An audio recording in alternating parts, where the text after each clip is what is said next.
Hi, it's Timothy. Money can buy a lot, but even millionaires can't buy their way out of disaster. Today, we look at wedding fairy tales that became real-life nightmares. From a federal witness struck by a sniper's bullet, to a journalist who recognized the man she'd been tracking, only to have her car forced off the road.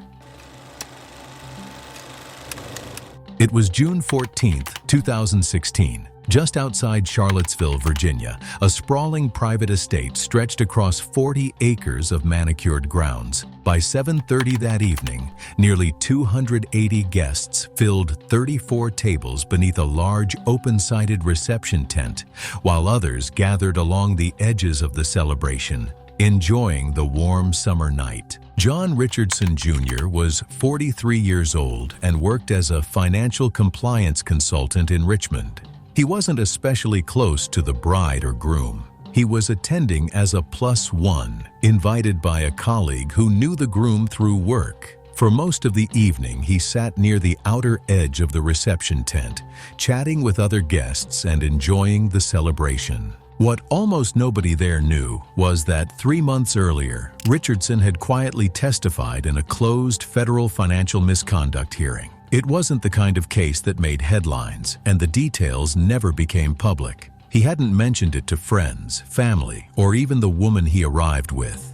By then, it was probably just another forgotten detail in the background of his life. That's just how these events work. You're sharing a table, making small talk, and the person across from you might be carrying around an entire story you'd never guess in a million years. The estate's groundskeeping staff had flagged a large wasp nest near the eastern edge of the property about 2 weeks earlier, but it hadn't been removed. Guests seated near the outer tables spent parts of the evening swatting away insects, something most people wrote off as a minor annoyance at an outdoor summer reception. Around 6:45 that evening, a groundskeeper noticed a dark pickup truck parked just off an access road on the eastern side of the estate. He didn't recognize it, but assumed it belonged to a vendor and thought nothing more of it. Beyond that side of the property was a dense tree line and an elevated ridge, roughly 420 feet from the reception tent. From there, someone had a clear view of the eastern tables where John was seated.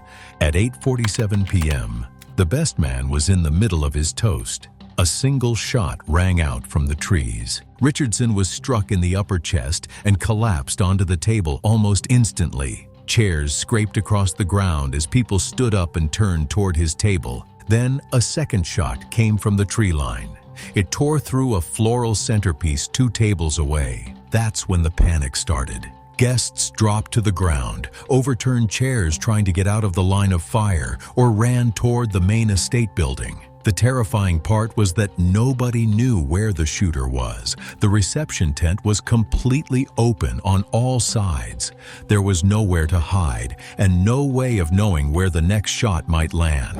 Like, where do you even run when you don't know where the threat is coming from? The first emergency call didn't come in until 8:58 p.m., 11 minutes after the initial shot. In the confusion, callers reported everything from an explosion to a fight to a medical emergency. Emergency services arrived at 9:24 p.m. Richardson was still slumped across the table. He was pronounced dead at 9:31 p.m.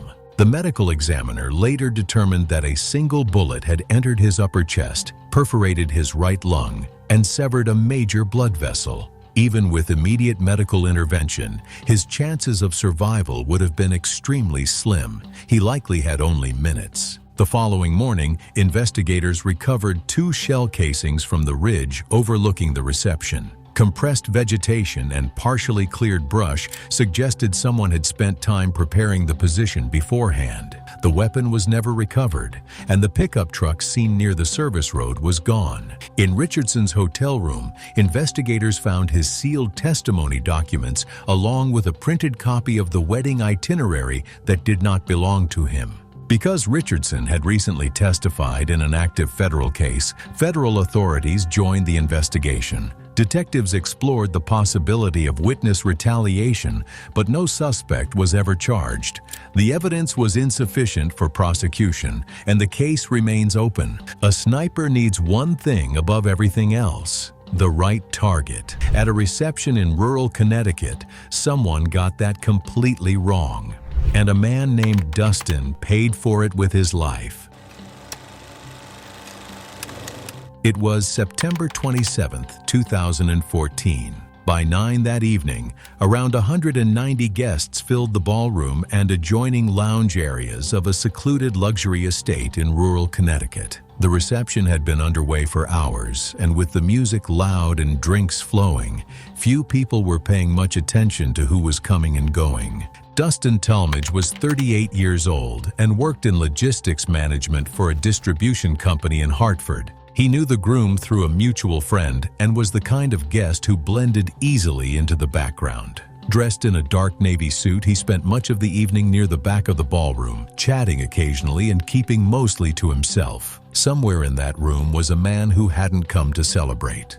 He had come looking for someone. Investigators later concluded he had been given only a vague description: a man of medium build in a dark suit who spent most of the night near the back of the reception. That description also fit Dustin Talmadge. The person the killer was actually looking for was believed to be in the ballroom that night as well. Similar build, similar clothing, similar location. Once you picture the room, it's not that hard to see how someone could get it wrong. Sometime between 9:15 and 9:45 that evening, Talmadge stepped away from the ballroom and entered a side corridor near the catering wing. The hallway was narrow, dimly lit, and largely hidden from the reception. What Talmadge didn't know was that someone was already coming for him. The first blow came from behind. The weapon was a heavy brass fixture taken from a nearby side table. Talmadge never saw it coming. The impact drove him to the floor. Blood was found across multiple sections of the corridor, and several objects near the wall had been knocked out of place. The attack did not end with the first strike. Additional blows followed. The corridor was empty, separated from the reception by little more than a wall and a turn in the hallway. Less than 50 feet away, music continued to play, and guests carried on with the celebration, unaware of what was happening just out of sight. By the time the attacker walked away, Talmadge was lying motionless on the floor. It's difficult to imagine a more isolating way to die. Less than 50 feet away, nearly 200 people were celebrating a wedding. Not one of them knew what was happening on the other side of the wall. His body wasn't discovered until 11:22 that evening, nearly 2 hours later, when a catering staff member passed through the corridor during cleanup. He was found face down, partially obscured by a floor-length curtain. Whether the curtain had been moved intentionally was never determined. Emergency services were called at 11:24. Talmadge was pronounced dead at 11:41 that evening. The medical examiner determined that Talmadge died from catastrophic head trauma caused by multiple blunt force impacts. The brass fixture recovered nearby had been wiped clean, and forensic testing produced no usable evidence. The corridor itself had no camera coverage, but the venue's entrances and primary hallways were monitored throughout the evening. That footage became central to the investigation.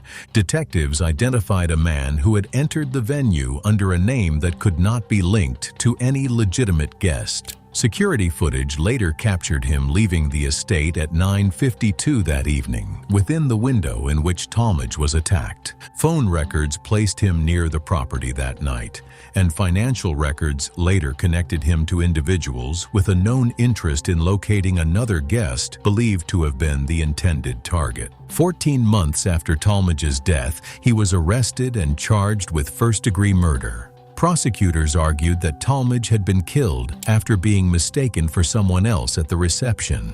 Although the murder weapon could not be directly tied to the defendant, the combined weight of the evidence was enough to secure a conviction. The person Talmadge was allegedly mistaken for was never publicly identified. That information remained sealed. Dustin attended the wedding as an ordinary guest. He left as the victim of a mistake that wasn't even meant for him. In both of the stories you've heard so far, someone made a decision to end a life. The next story has no killer, just a hidden yellow jacket nest in the grass, and a man from China who had never been stung before in his life. It was August 22, 2017. Just outside Asheville, North Carolina, an upscale outdoor wedding reception had transformed a sprawling private property into an elegant celebration space with rows of tables spread across a large lawn beneath strings of lights. It was a warm, late August evening, right in the middle of yellow jacket season. Yifan Lei Zheng was 37 years old. He had flown in from Shenzhen, China 4 days earlier to attend the wedding of a business associate he had known through an import partnership for several years.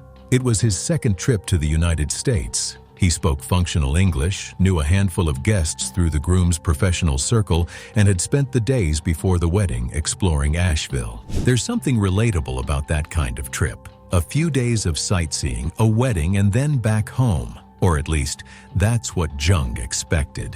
What Zheng didn't know was that a mature yellow jacket colony had established itself near the far edge of the reception lawn. Ground nesting yellow jackets can be especially dangerous because their nests are often invisible from the surface. By late August, colonies can contain thousands of workers, all capable of stinging repeatedly if disturbed. The nest entrance was hidden beneath a patch of grass roughly 15 feet from the last row of guest tables. Throughout the evening, guests and catering staff had been moving back and forth across the lawn near the hidden nest. At the far tables, people occasionally noticed yellow jackets hovering around food and drinks, but it wasn't considered unusual for an outdoor reception in late August.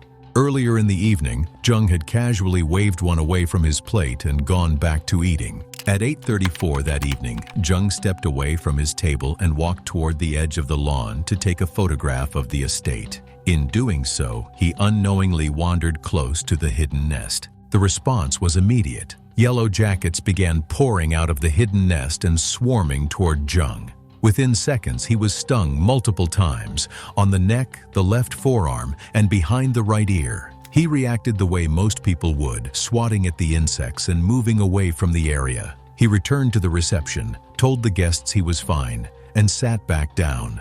To Zheng, it probably felt like an unpleasant but otherwise ordinary encounter with insects. For the next few minutes, he seemed to be fine. However, after some time, people started noticing the color draining from his face. He rubbed at his throat several times and shifted in his chair.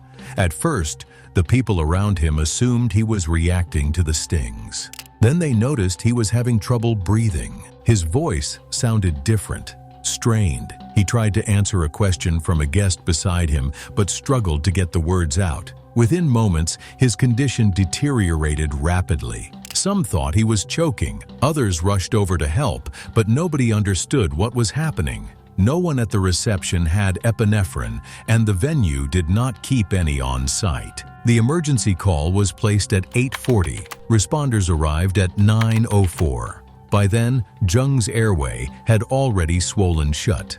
Resuscitation efforts continued for more than 20 minutes, but they were unsuccessful. The cause of death was ruled anaphylactic shock triggered by multiple yellow jet stings. The reaction caused rapid swelling of the upper airway, restricting Zheng's ability to breathe before eventually closing it completely. As oxygen levels dropped, his condition deteriorated into cardiovascular collapse. Medical records obtained from his physician in Shenzhen confirmed no prior allergy diagnosis and no history of severe reactions to insect stings. Nothing in his medical history suggested he was at risk for a reaction of this severity. The following morning, specialists located the nest near the edge of the reception lawn. Hidden beneath a patch of grass, it belonged to a mature yellow jacket colony that had gone unnoticed before the event. The colony was estimated to contain several thousand workers. It's unsettling to think how many guests probably walked past that exact spot without ever noticing it,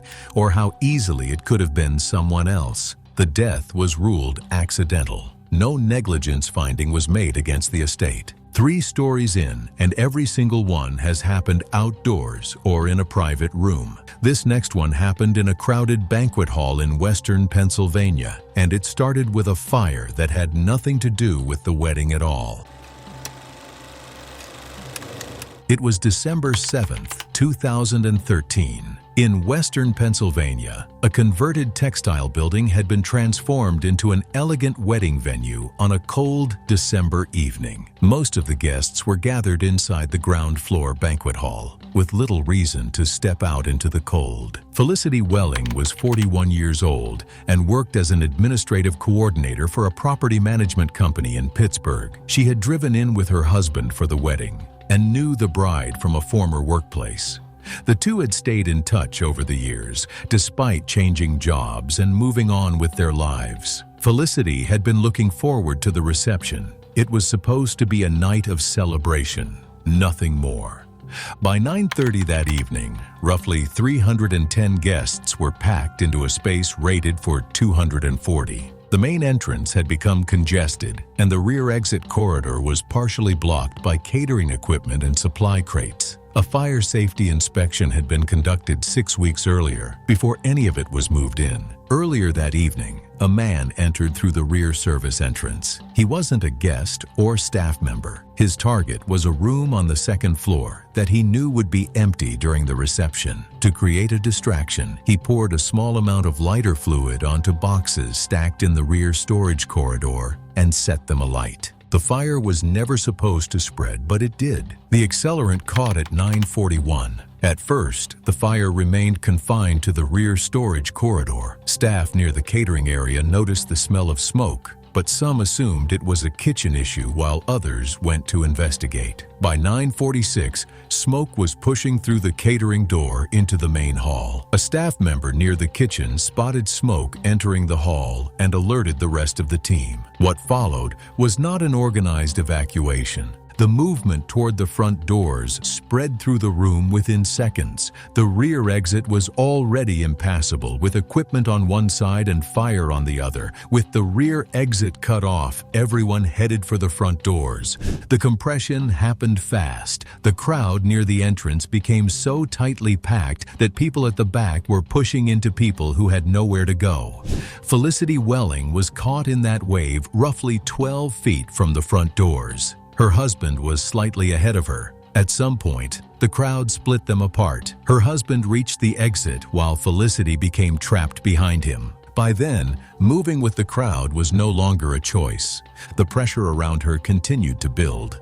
What had started as a rush toward the doors became a solid mass of people pressed together with nowhere left to move. Felicity was trapped in the middle of it.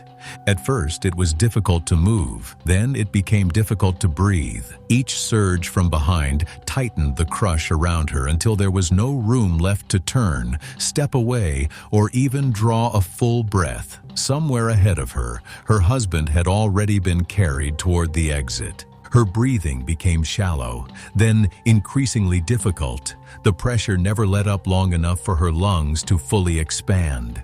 By the time the crush finally began to break apart near the entrance, Felicity had collapsed beneath the crowd. She was found pinned near the doorway, partially beneath other guests who had been trying to escape. The sustained pressure fractured multiple ribs and caused severe chest trauma. Investigators later concluded that the compression had prevented her lungs from expanding normally, leading to fatal asphyxia. She was pulled from the crowd at 9:58, 9 minutes after the first emergency call. Despite their efforts, she could not be saved. Accelerant residue confirmed the fire had been deliberately set as a diversion for a burglary on the building's second floor. The targeted room was found ransacked after the evacuation, and several valuables were missing. The person who started the fire never met Felicity Welling, yet their lives became permanently connected. The overcapacity attendants and blocked rear exit were both cited in the investigation. Although the person responsible was never identified, authorities concluded that the fire directly triggered the crowd crush that killed Felicity Welling. Her death was ruled a homicide resulting from arson committed during the course of a felony. 4 stories in, and this one is different from all of them. Just a private after-party in Montana. A man on antidepressants who took the wrong substance that destroyed him from the inside out. It was August 29th, 2015. Outside Bozeman, Montana, Guests had gathered at a luxury mountain resort for a weekend of wedding celebrations. After the reception ended, around 20 guests made their way to a large second-floor suite to keep the night going. The kind of room that makes a night feel like it still had plenty of time left. Gregory Adam Simmons had spent most of the previous day behind the wheel. He drove from Denver to Montana alone for the wedding weekend, a trip he didn't seem to mind. At 42, he worked in project management for a construction firm and had known the groom through a shared professional circle for several years. What most people there didn't know was that Simmons had been dealing with depression for months and was taking a prescribed antidepressant. It wasn't something he talked about much. There was no reason for it to come up at a wedding. Throughout the evening, Simmons drifted around the edges of conversations rather than sitting at the center of them. He wasn't drawing attention to himself. If anything, he seemed tired after the long drive and the reception. After the reception ended, a smaller group gathered in a suite to keep the night going. At some point after midnight, someone passed around what was described as a stimulant. It was well past the point where anyone was paying much attention to the time. Simmons took some and carried on with the evening. Around 1 in the morning, Simmons became noticeably restless. He couldn't seem to get comfortable, shifting in his seat, standing up, then sitting back down again. His face was flushed, and he was sweating heavily despite the cool mountain air outside. When someone asked if he was all right, he admitted that he felt strange. A few minutes later, the people closest to him noticed something else. His eyes were moving rapidly from side to side in a way none of them had ever seen before. He didn't appear to realize it was happening. By 1:15, his condition had worsened. His jaw had become noticeably tight, his hands were shaking, and his breathing had turned fast and shallow. His skin felt unusually hot to the touch, and sweat had soaked through his shirt. He was still conscious. He knew something was wrong, even if he couldn't have explained what it was. The people around him could see it too. For Simmons, what was likely most frightening was not the pain itself, but the realization that he was losing control of his own body. By 1:20 a.m., he could no longer stay upright.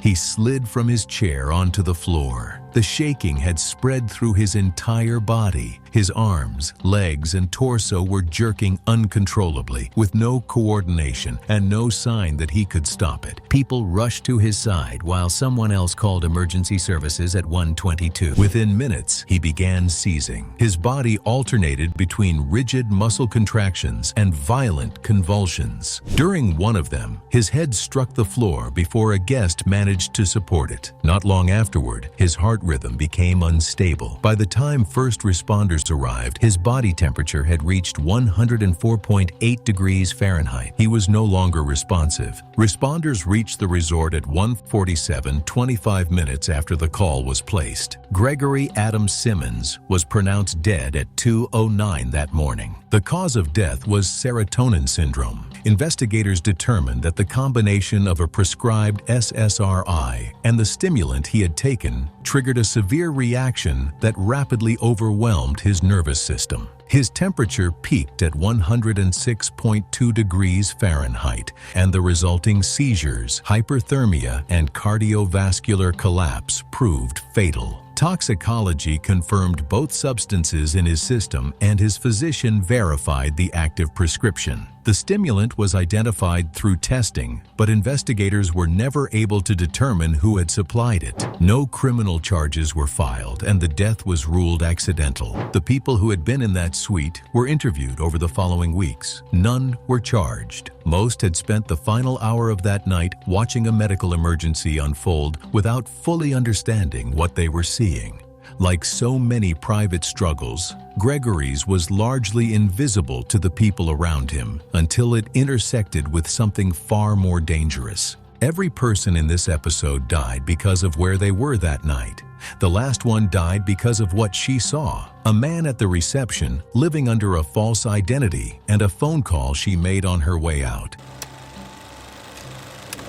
It was March 9th, 2018. The Whitmore Estate, a private waterfront property outside Astoria, Oregon, was hosting a wedding reception for around 160 guests. Light rain had been falling throughout the evening, leaving the winding forest road leading to the estate slick and wet. Lorraine Gilbert was 44 years old and worked as a freelance investigative journalist in Portland. For more than a year, she had been quietly investigating a man operating in Pacific Northwest real estate circles under what she believed was a false identity. She had not yet published her findings. She was attending the wedding as the guest of a friend who had no connection to the investigation. Within the first hour of the reception, she recognized the man she had been looking into. Seeing him there in person, it must have felt like one of those rare moments when months of work suddenly become real. Gilbert kept her distance. She spent much of the evening observing him while blending into the crowd, careful not to draw attention to herself. What she didn't realize was that someone else had noticed her interest. At 8:45 that evening, she stepped outside to make a brief phone call. She was unaware that she was being watched. Shortly after 10,